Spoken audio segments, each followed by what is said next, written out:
Di tengah panasnya proyek besar bernilai miliaran rupiah, semua alat berat mendadak mati. Kerumunan teknisi berkeringat, panik, dan dicerca makian. Sementara seorang off berdiri diam di pojok dengan tangan penuh noda teh dan keringat. Tak ada yang tahu bahwa pria rendahan itu menyimpan sesuatu yang bisa mengguncang seluruh perusahaan, dan satu kalimat kecil darinya akan membuat semua orang membisu. Lalu apa yang sebenarnya terjadi? Namun sebelum kita mulai ceritanya, mari semuanya untuk like, subscribe, dan komen dari daerah mana kalian mendengarkan kisah ini, agar kamu tidak ketinggalan kisah-kisah penuh inspirasi lainnya. Kami doakan yang sudah like dan subscribe channel ini. Semoga rezekinya selalu mengalir deras seperti hujan, dan segala urusan dimudahkan oleh Allah Subhanahu wa Ta'ala. Dan inilah kisahnya. Terik matahari siang itu membakar halaman proyek.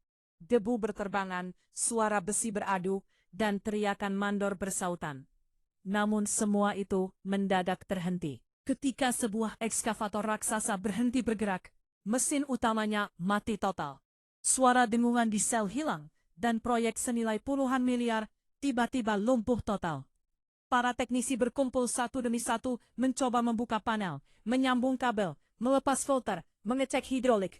Namun tak satu pun berhasil.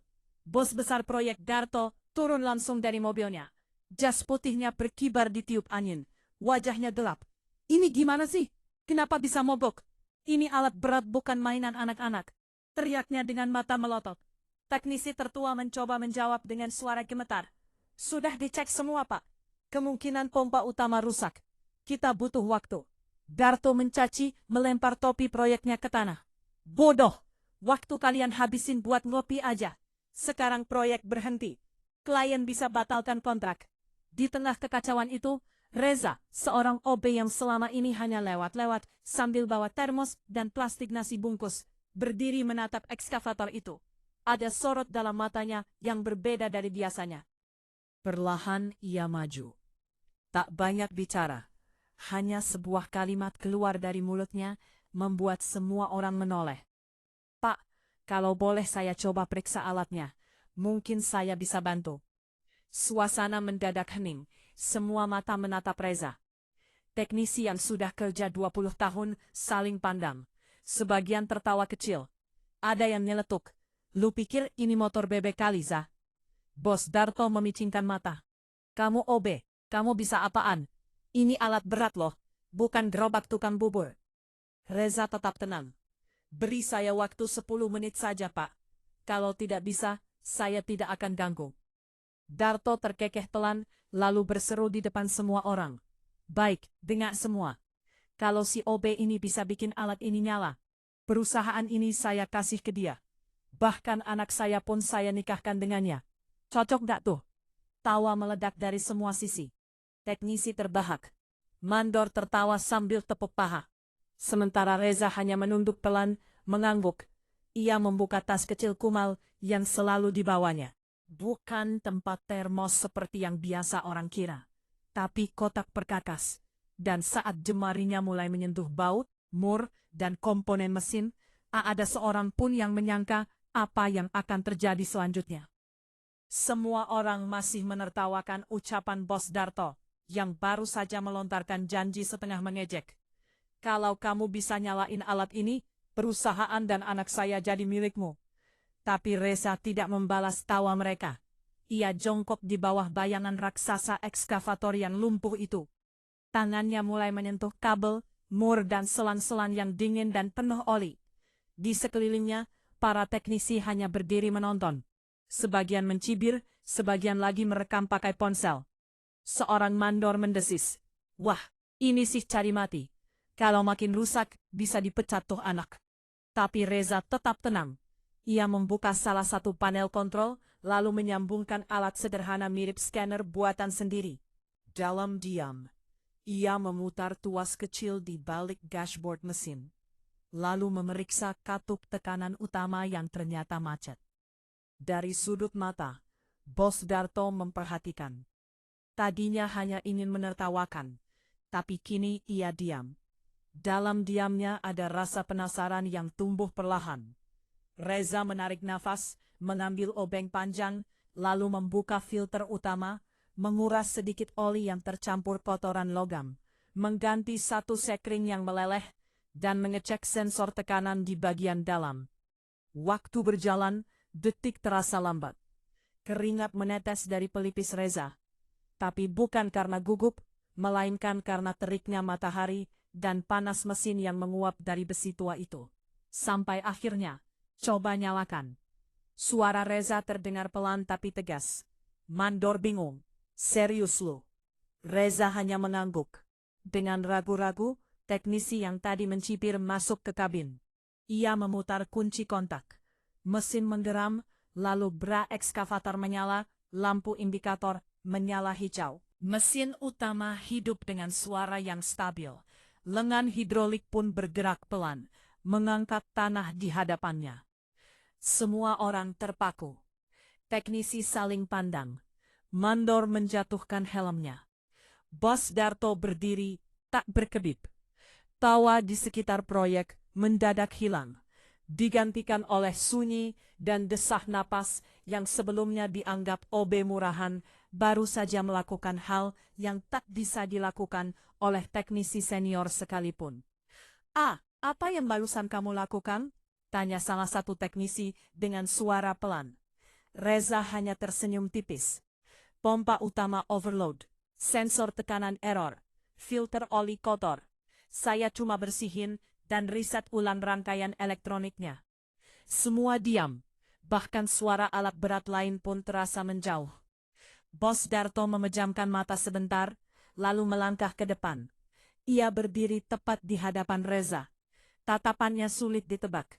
Lalu ia berkata dengan nada pelan, "Saya tadi cuma bercanda." Reza menatap mata bosnya. "Saya tahu, Pak. Saya gak niat nuntut apa-apa." Jawaban itu membuat dada Darto terasa panas. Bukannya bersikap marah atau menuntut, Reza justru menunduk dan kembali merapikan alat-alatnya. Tanpa kata-kata, tanpa sorotan mata penuh dendam. Ia hanya menjalankan niatnya untuk membantu. Dan sejak saat itu, Bos Darto mulai merasa ada sesuatu dalam diri anak muda itu yang tak bisa ia jelaskan. Sejak insiden itu, nama Reza mulai sering dibicarakan diam-diam oleh para karyawan. Bukan karena pencitraan, bukan juga karena gosip murahan, melainkan karena satu fakta sederhana yang tak bisa terbantahkan. Seorang OB yang selama ini hanya dianggap pembantu kantor, baru saja menyelamatkan proyek bernilai miliaran rupiah dalam waktu kurang dari 10 menit. Bos Darto tidak langsung berubah sikap. Ia masih berjalan dengan gaya khasnya mengatur ini itu dengan suara keras. Namun diam-diam pandangannya terhadap Reza mulai berubah dan hari-hari pun berlalu. Reza tetap melakukan tugasnya seperti biasa. Mengantar minum, menyapu lorong, bersihkan meja rapat. Tak sekalipun ia menyebut soal ekskavator yang ia hidupkan. Tak pernah ia menyinggung soal janji, perusahaan, dan putri yang keluar dari mulut bos saat itu. Ia tetap tersenyum, tetap bekerja. Namun, semua tak sama lagi. Para teknisi mulai mendekatinya, pura-pura minta bantuan, pura-pura ngajak ngobrol. Satu persatu penasaran dengan kemampuannya. Dan semakin mereka berbicara, semakin mereka sadar Reza bukan orang sembarangan. Ternyata sebelum jadi OB, Reza pernah bekerja di Jepang selama 6 tahun sebagai teknisi alat berat untuk perusahaan tambang internasional. Namanya sempat tercantum sebagai salah satu kepala teknisi lapangan. Tapi semua itu ia tinggalkan saat ibunya jatuh sakit dan tak ada yang mengurus di kampung. Ia pulang dan memulai dari nol. Tak malu menjadi OB, tak gengsi mengantar minuman untuk orang-orang yang secara kemampuan teknis masih jauh di bawahnya. Dan Reza tak pernah bercerita soal itu, kecuali ketika ditanya langsung. Suatu sore, saat proyek mulai sepi dan suara mesin berangsur hilang, Bos Darto memanggil Reza ke kantornya. Ruangan besar itu dingin, wangi kayu, dan aroma kopi menyelimuti udara. Reza masuk dengan tangan masih memegang kain pel. "Ada yang bisa saya bantu, Pak?" Darto menunjuk kursi di depannya. "Duduk." Reza ragu sejenak. Ia duduk dengan punggung tegak. Darto memandangi wajahnya lama, kemudian berkata pelan. "Kenapa kamu enggak bilang dari awal kalau kamu mantan teknisi senior di Jepang?" Reza hanya tersenyum. "Buat apa, Pak? Tugas saya di sini OB, dan itu pun sudah cukup buat saya bersyukur." Bos Darto mengerutkan dahi. "Apa kamu enggak malu digaji kecil, disuruh-suruh orang yang kemampuannya jelas di bawahmu?" Reza menunduk. "Saya dulu sempat sombong, Pak. Sampai saya kehilangan semuanya karena tidak bisa rawat ibu. Sekarang, selama saya bisa bantu orang, saya ikhlas." Gak semua yang kelihatan rendah berarti tak punya nilai. Ruangan itu hening. Darto memalingkan wajah ke jendela di luar sana. Ekskavator yang sempat mati kini bekerja lagi menggali tanah dan menyelesaikan proyek dengan lancar. Dan di dalam hatinya perlahan ada satu rasa aneh yang tumbuh. Bukan karena kagum saja, tapi karena ada sesuatu dalam diri Reza yang membuat ia merasa. Selama ini, mungkin ia sudah terlalu lama salah menilai manusia. Malam itu, di ruang kecil belakang musala proyek, Reza duduk sendiri. Sebatang neon berkedip di langit-langit. Ia menunduk, membersihkan obeng dan alat-alat kecilnya dengan kain lab. Tak ada tepuk tangan, tak ada pengakuan. Hanya suara jangkrik dan udara dingin yang berembus lewat celah triplek. Sementara itu, di ruang makan utama, Bos Darto duduk termenung di hadapan secangkir teh yang mulai dingin. Ia belum juga memejamkan mata sejak kejadian tadi siang. Bayangan Reza terus berputar di benaknya. Kenapa dia nggak sombong? Kenapa dia nggak marah waktu aku ingkari janji? Kenapa dia bisa begitu tenang padahal dia jauh lebih hebat dari teknisiku? Besoknya diam-diam Darto meminta sekretarisnya mencari tahu data pribadi Reza. Tak butuh waktu lama. Latar belakang Reza perlahan terbuka. Lulusan teknik mesin, pernah jadi kepala teknisi di perusahaan tambang Jepang, pemegang sertifikasi alat berat internasional, pernah jadi pembicara di seminar otomotif di Osaka, dan terakhir mengundurkan diri demi merawat ibunya yang sakit parah di kampung. Dan setelah ibunya meninggal, Reza memilih hidup sederhana, tanpa ambisi, tanpa gembar-gembor.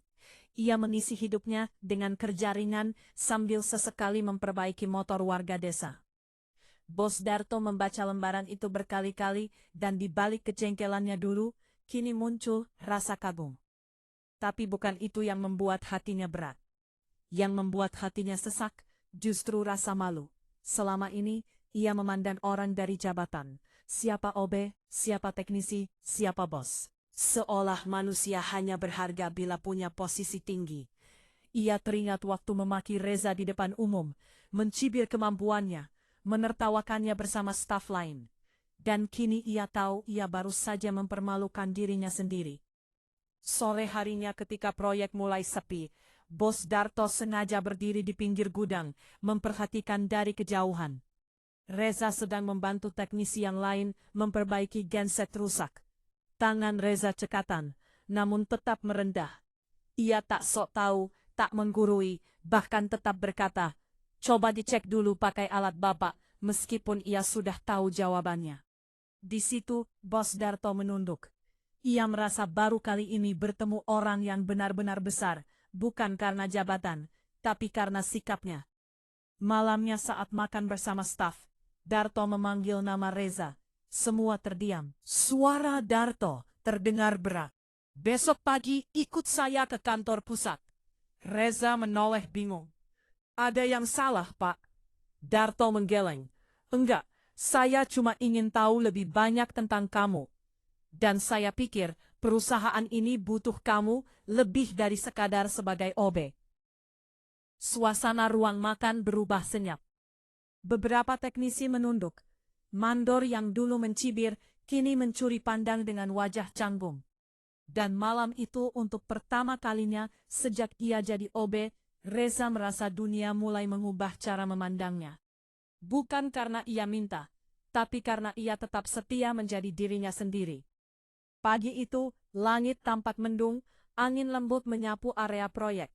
Para pekerja mulai berdatangan. Sebagian mengangkat material, sebagian lagi memanaskan mesin. Reza datang seperti biasa, membawa termos teh dan nasi bungkus. Wajahnya tenang, bahkan lebih cerah dari langit yang berawan. Yang berbeda hanya satu.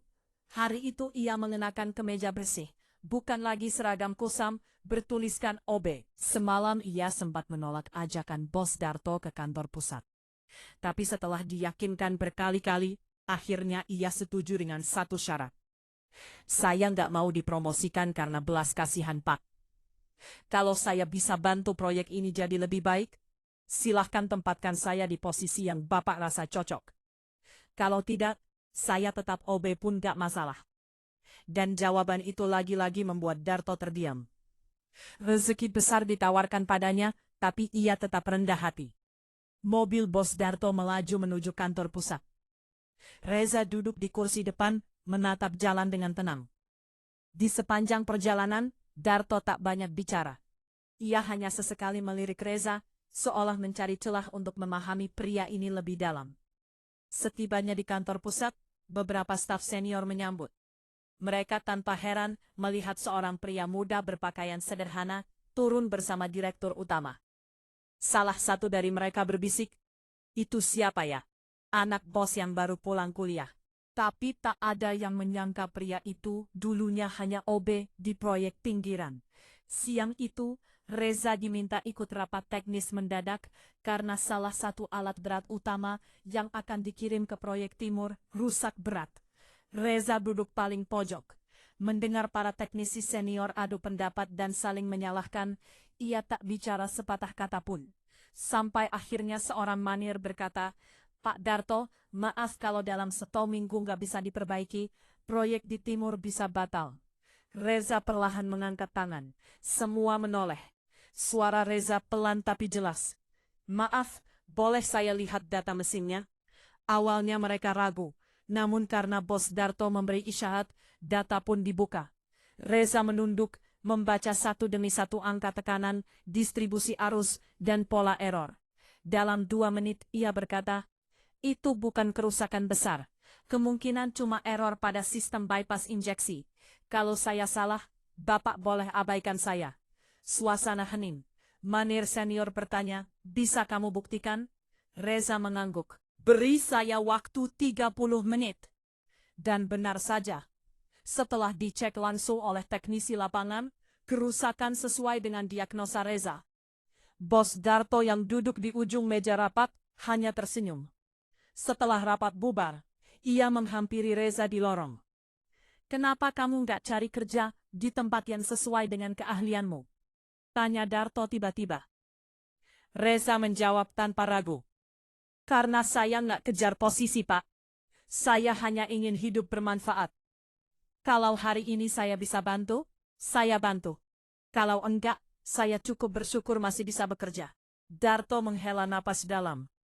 Tak ada ambisi dunia di mata anak muda ini. Yang ada hanya niat tulus dan ikhlas. Malam harinya, Darto duduk sendiri di beranda rumahnya. Ia menatap langit terngiang ucapan Reza tadi siang. Dan di detik itulah Darto sadar bahwa mungkin ia selama ini terlalu sibuk mencari orang hebat dengan CV panjang, gelar tinggi, dan bahasa manis. Sampai lupa bahwa orang paling berharga seringkali justru berada paling bawah dan tak pernah minta dilihat. Mentari baru saja naik ketika suara sirine proyek meraung di udara. Semua pekerja yang tengah sarapan langsung berhamburan keluar. Suasana proyek pagi itu berubah tegang, bukan karena kecelakaan, tapi karena alat berat utama yang baru dikirim dari kantor pusat tiba-tiba mati total sebelum digunakan. Alat itu adalah satu-satunya mesin yang bisa menyelesaikan pengeboran tanah keras di zona barat. Kalau rusak, proyek bisa mundur 1 bulan, dan denda dari pemerintah akan menjerat perusahaan miliaran rupiah. Mandor panik. Teknisi berkumpul. Bos Darto sendiri datang terburu-buru dengan wajah kelam. "Kenapa bisa rusak? Ini alat baru, masih bau pabrik." Bentaknya teknisi saling tunjuk. Salah satu mencoba menghidupkan kembali mesin, namun gagal. Display panel hanya berkedip merah, menandakan sistem error total. Reza yang baru saja selesai mengepel musola, mendekat perlahan. Ia tak bicara, hanya menatap satu titik di bagian samping mesin. Bos Darto melihatnya, mata mereka bertemu. Darto tahu sorot itu bukan sok tahu, tapi sorot dari seseorang yang paham, tapi tak ingin mendahului. Reza panggil Darto pelan. Kamu tahu ini kenapa? Reza mendekat. Saya hanya menduga, Pak. Mungkin kabel internal yang menghubungkan modul kontrol terpasang terbalik. Bisa kamu periksa? Reza mengangguk, dan tanpa banyak bicara, Reza mulai bekerja. Sementara itu, para teknisi menonton dengan ekspresi yang jauh berbeda dari sebelumnya. Kali ini bukan meremehkan, tapi penuh rasa hormat.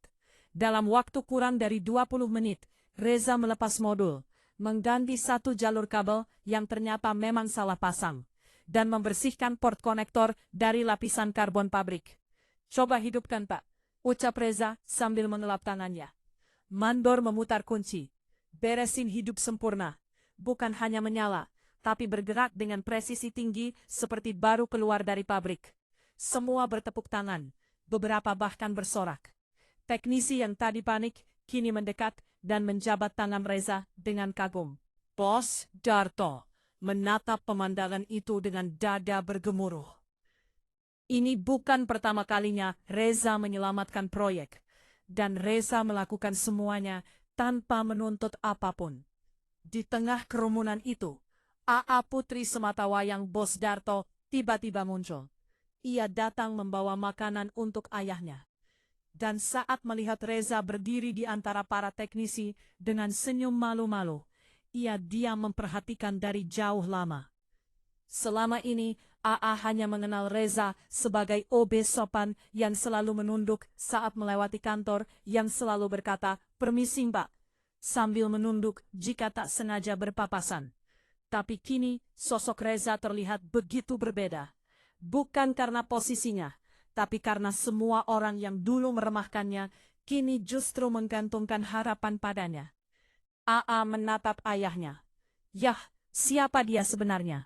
Bos Darto menoleh ke anaknya, lalu tersenyum samar.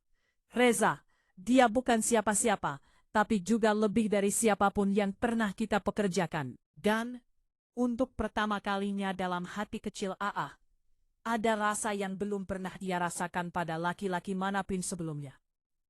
Sejak hari itu, Reza tak lagi dianggap sekadar OB oleh siapapun di proyek. Namanya mulai disebut dalam rapat. Para mandor tak lagi merasa sungkan meminta pendapat darinya.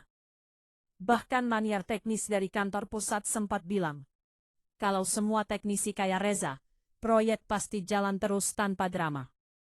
Namun, Reza tetap sama. Setiap pagi ia datang lebih dulu dari siapapun, menyapu lorong, membersihkan kaca, dan mengantar teh. Tak ada satuan pekerja yang melihatnya berubah sikap. Justru semakin dihormati, semakin rendah hati ia terlihat. Di sisi lain, A.A. Putri Tunggal Bos Darto mulai menyimpan sesuatu dalam diamnya.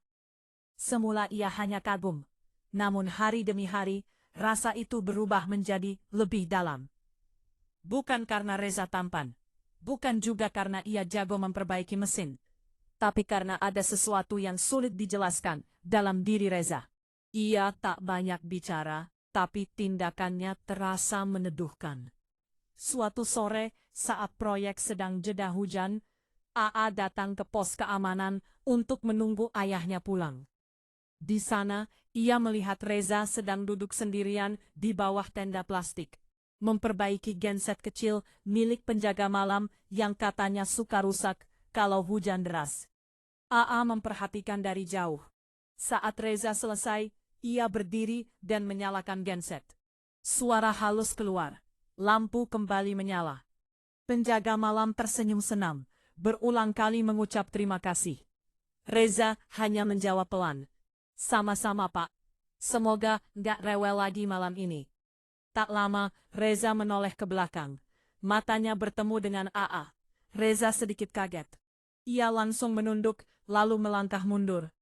Maaf, Mbak, Saya nggak lihat kalau Mbak ada di situ. AA tersenyum. Nggak apa-apa. Saya memang nggak bersuara. Hening. Angin membawa aroma tanah basah. Suara hujan rintik masih terdengar di atap seng. Reza mengangguk pelan lalu beranjak hendak pergi. Namun AA memanggil Reza. Langkahnya terhenti. Saya boleh tanya sesuatu? Reza menoleh. Silahkan. AA menarik napas lalu bertanya dengan suara pelan. Kenapa kamu nggak pernah marah meskipun sering direndahkan? Reza terdiam lama. Kemudian ia menjawab. Karena kalau saya marah, saya nggak beda jauh dari mereka yang dulu meremehkan saya. Saya bukan ingin membuktikan apa-apa. Saya cuma ingin tetap jadi manusia, meskipun orang lain menganggap saya bukan siapa-siapa. Jawaban itu menampar hati AA. Di dunia tempat semua orang ingin diakui, disanjung, dihormati, Reza justru berjalan melawan arus. Ia bukan hidup untuk dilihat, tapi untuk memberi arti. Malam itu AA pulang ke rumah dengan hati yang gelisah. Dan untuk pertama kalinya saat makan malam bersama ayahnya, ia berkata sesuatu yang mengejutkan. Yah, kalau suatu hari Reza melamar aku, ayah izinkan gak? Sendok yang sedang dipegang Darto jatuh. Ia menatap anaknya dengan mata terbuka lebar. Kamu serius? Aku nggak tahu perasaanku sepenuhnya. Tapi aku yakin Reza orang baik. Bahkan lebih baik dari laki-laki manapun yang pernah aku temui. Darto terdiam. Ia tahu kata-kata itu tak bisa dianggap main-main. Dan diam-diam dalam hati yang paling dalam, ia pun mulai memikirkan kembali satu janji yang dulu ia ucapkan saat menertawakan Reza di depan semua orang. Sejak malam itu, pikiran Darto tak pernah benar-benar tenang. Ia mulai sering menyendiri, menatap jauh keluar jendela kantor, termenung di antara tumpukan laporan proyek dan berkas kontrak. Namun yang ada di pikirannya bukan tender atau keuntungan, melainkan satu sosok, Reza. Di satu sisi, hatinya tak bisa menyangkal bahwa Reza adalah penyelamat perusahaan. Bukan sekali dua kali, Reza membuktikan dirinya berharga. Tapi di sisi lain, egonya terus memberontak. Masa aku harus menyerahkan anakku ke OB? Kalimat itu berkecamuk dalam benaknya. Meski ia tahu, Reza bukan sekadar OB. Ia mulai dihantui ucapannya sendiri yang dulu dilontarkan sembarangan. Kalau kamu bisa perbaiki ekskavator ini, perusahaan dan anak saya jadi milikmu. Waktu itu ia hanya ingin mempermalukan. Sekarang ia yang dipermalukan oleh takdir. Dan kini AA putrinya sendiri justru jatuh hati. Ini bukan soal janji, gumamnya. Ini soal harga diri. Namun hati kecilnya tak bisa membohongi. Ia mulai diam-diam mengikuti keseharian Reza. Ia perhatikan Reza membantu sopir truk menurunkan muatan. Ia lihat Reza menuntun seorang tukang baru yang kesulitan membaca gambar kerja. Ia saksikan Reza membetulkan motor tua milik satpam proyek dengan sabar bahkan tanpa minta imbalan. Yang paling membuat Darto tersentak adalah saat ia melihat Reza diam-diam memasukkan uang ke dalam amplop milik tukang kebersihan tua. Katanya anaknya sakit di kampung. Reza berpura-pura hanya menaruh surat lalu pergi. Tapi mata Darto menangkap semuanya dari balik kaca kantor. Malam itu, Darto duduk lama di teras rumah. Di sebelahnya, Ala menatap ayahnya tanpa banyak bicara. Kamu yakin sama pilihanmu? Tanya Darto lirih. AA menjawab dengan tenang. Aku nggak pernah yakin sedalam ini. Yah, meskipun dia bukan siapa-siapa, dia mungkin bukan siapa-siapa di mata dunia. Tapi dia selalu jadi seseorang di mata banyak orang. Darto menatap bintang. Malam terasa dingin, tapi hati Darto lebih dingin lagi. Es harga diri dan gengsi yang ia bangun selama puluhan tahun, kini retak. Keesokan harinya, ia memanggil Reza ke ruangannya. Sore hari, menjelang proyek tutup, Reza masuk. Masih dengan kemeja lengan panjang kusam, wajah tenang, dan suara pelan. Ada yang bisa saya bantu, Pak Darto? Menatap mata Reza dalam-dalam lama. Ia membuka laci mejanya, mengeluarkan secari kertas berstempel resmi. Saya ingin kamu baca ini. Reza menerima kertas itu. Terlihat jelas tulisan surat pengangkatan sebagai Kepala Teknisi Proyek Utama PT Darto Konstruksi. Reza tertegun. Ini apa maksudnya, Pak? Darto bersandar, menghela napas. Maksudnya saya menyerah. Reza bingung. Darto melanjutkan. Selama ini saya pikir yang pantas diangkat adalah mereka yang paling keras bicara. Tapi kamu membuktikan yang paling pantas justru yang paling tenang, tapi paling banyak memberi dampak. Reza menunduk. Saya nggak pernah minta jabatan, Pak. Saya tahu, potong Darto cepat. Dan karena itu kamu layak dapatkannya. Saat Reza hendak bicara lagi, Darto berdiri. Dan satu hal lagi, Reza mengangkat wajah. Darto menatapnya dalam. Kamu masih ingat ucapan saya waktu itu? Reza terdiam. Ia tahu kalimat yang dimaksud. Darto menarik napas panjang. Dulu saya bilang kalau kamu bisa nyalain ekskavator, perusahaan dan anak saya jadi milikmu. Reza diam. Saya malu karena mengucapkannya dengan niat merendahkan. Tapi saya lebih malu lagi karena ternyata Allah menunjukkan bahwa saya yang sebenarnya rendah. Suara Darto mulai bergetar. Reza, kamu punya hati, akhlak, dan keahlian. Dan saya tahu kamu gak pernah menuntut apapun. Tapi kali ini saya yang ingin menawarkan sesuatu padamu. Reza menatap langsung mata Darto. Ia mulai mengerti arah pembicaraan ini. Dan untuk pertama kalinya, tak ada kata keluar dari mulut Reza. Hanya air mata titis yang mulai membasahi kelopak matanya. 1 minggu setelah percakapan itu, suasana proyek terasa berbeda. Seluruh staf dikumpulkan di aula terbuka. Kursi-kursi disusun rapi. Bedrop biru bertuliskan pengangkatan resmi Kepala Teknis Proyek dan pengumuman khusus, terpasang di belakang panggung kecil. Para teknisi duduk berjajar. Beberapa membawa catatan. Sebagian lagi berbisik-bisik penasaran. Mandor bahkan berdandan lebih rapi dari biasanya. Bahkan penjaga gudang mengenakan baju batik meski masih bau solar. Lalu datanglah Reza dengan kemeja putih bersih, celana panjang bahan sederhana, dan sepatu yang masih mengilap. Semua mata tertuju padanya. Yang dulu hanya dikenal sebagai OB, kini berdiri di hadapan semua dengan wajah tegas dan tetap merunduk sopan. Darto naik ke atas panggung. Di tangannya ada 2 amplop. Di wajahnya tak ada senyum penuh wibawa seperti biasa, tapi ada kelegaan. Ia buka suara. Teman-teman, hari ini bukan hanya tentang jabatan. Ini tentang bagaimana kita menilai seseorang. Semua diam. Darto melanjutkan. Reza bukan hanya menyelamatkan mesin, dia menyelamatkan cara berpikir kita.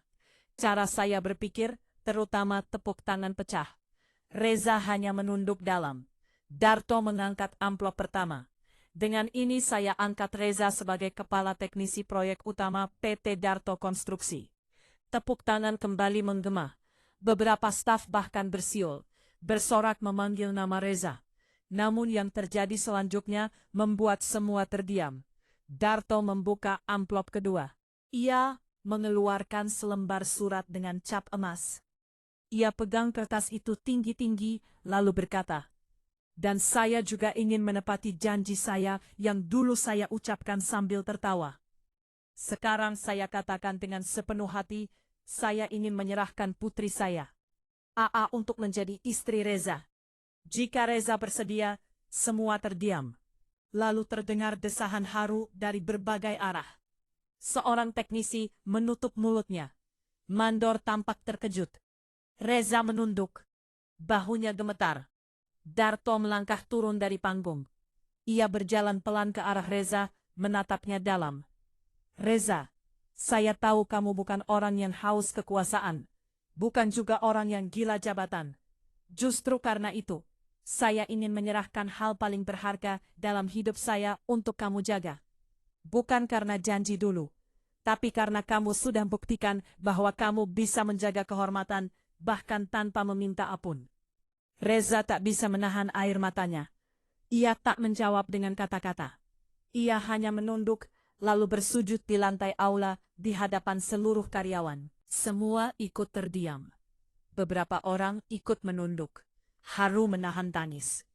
Lalu dari sisi kiri panggung, AA berjalan pelan. Ia mengenakan gamis sederhana berwarna biru muda. Senyumnya tenang. Matanya basah. Ia berdiri di samping ayahnya dan tanpa ragu, ia berkata pelan namun jelas. Kalau Abang Reza bersedia, saya siap. Dan hari itu di tengah hiruk-pikuk proyek. Suara mesin dan debu yang berterbangan, dua hati yang selama ini diam dalam kesederhanaan, akhirnya dipersatukan. Reza tak pernah meminta, tak pernah menuntut. Ia hanya melakukan kebaikan dan semesta membalasnya dengan cara yang tak pernah ia sangka. Pernikahan Reza dan AA digelar sederhana di halaman belakang rumah Bos Darto tanpa gedung mewah. Tanpa musik pesta, hanya iringan doa dan lantunan ayat suci yang menggetarkan hati. Kursi tamu terbuat dari bambu pinjaman warga sekitar. Dihias daun pisang dan janur kuning. Hidangannya pun tak muluk. Nasi kuning, ayam goreng kampung, dan sambal terasi buatan Ibunda Mandor. Namun, suasana hari itu terasa jauh lebih sakral dibanding pesta pernikahan manapun. Karena hari itu, dua dunia yang dulu tampak bertolak belakang dipersatukan oleh ketulusan. Reza berdiri mengenakan jas hitam sederhana. Wajahnya bersinar dalam balutan senyum malu. Di sampingnya, AA tampil anggun dengan hijab putih dan gaun sederhana. Matanya berbinar, tangannya menggenggam erat buku nikah yang baru saja ia terima. Bos Darto kini bukan hanya sebagai ayah, tapi juga sebagai saksi perubahan besar yang terjadi bukan hanya pada Reza, tapi pada dirinya sendiri. Beberapa hari setelah pernikahan, Reza resmi mulai bekerja di kantor pusat sebagai kepala teknisi. Namanya langsung tercantum di papan nama luar ruangannya bersebelahan dengan direktur utama. Tapi yang membuat semua karyawan terkejut adalah gaya kerja Reza yang tidak berubah sedikit pun. Ia tetap datang paling pagi, tetap menyapa satpam dengan tangan di dada, tetap ikut dorong kontainer logistik kalau sopir kelelahan, dan tetap ikut salat zuhur berjamaah di musala kecil kantor. Duduk di saf paling belakang. Reza juga mulai membentuk tim teknisi baru yang berisi anak-anak muda kampung. Bukan lulusan teknik ternama, bukan dari CV gemilang, tapi dari kalangan orang-orang yang pernah diremehkan. Kalau kita kasih mereka kepercayaan, ujar Reza, suatu hari nanti mereka akan jadi seperti saya, bahkan bisa lebih baik. Di waktu yang sama, Ala yang kini jadi istrinya, membuka kelas keterampilan gratis bagi istri para pekerja proyek, mengajarkan menjahit, merangkai hantaran, bahkan memasarkan kerajinan mereka lewat media sosial. Keluarga kecil itu menjadi cahaya di tengah dunia yang keras. Suatu sore, Bos Darto duduk di beranda rumahnya. Di depannya, Reza menyeduhkan teh. Pak, boleh saya tanya satu hal? Boleh. Kenapa dulu Bapak ucapkan janji aneh itu? Soal perusahaan dan putri Bapak? Darto tertawa pelan. Karena saya pikir, kamu cuma besok tahu. Saya kira nggak mungkin kamu bisa perbaiki ekskavator itu. Reza tersenyum. Kalau waktu itu alatnya nggak nyala, mungkin saya udah dipecat ya Pak. Darto mengangguk pelan. Iya, dan saya akan jadi orang paling bodoh yang pernah kamu temui. Mereka berdua tertawa lalu hening. Angin sore membawa harum bunga kenanga dari taman kecil. Darto menatap langit jingga. Reza, saya banyak belajar dari kamu, lebih dari yang kamu bayangkan. Reza menatapnya dengan penuh hormat. Saya juga belajar banyak dari Bapak, terutama soal memaafkan diri sendiri. Darto mengangguk, dan di dalam hatinya, ia tahu perusahaan yang dulu ia bangun dengan ambisi, kini berada di tangan yang jauh lebih tulus. Bukan sekedar tangan teknisi, tapi tangan seseorang yang tahu cara menyentuh hati manusia. Dan ketika langit mulai gelap, lampu-lampu rumah dinyalakan satu persatu. Dalam cahaya kecil itu, masa depan yang lebih mulia pun perlahan terbentuk.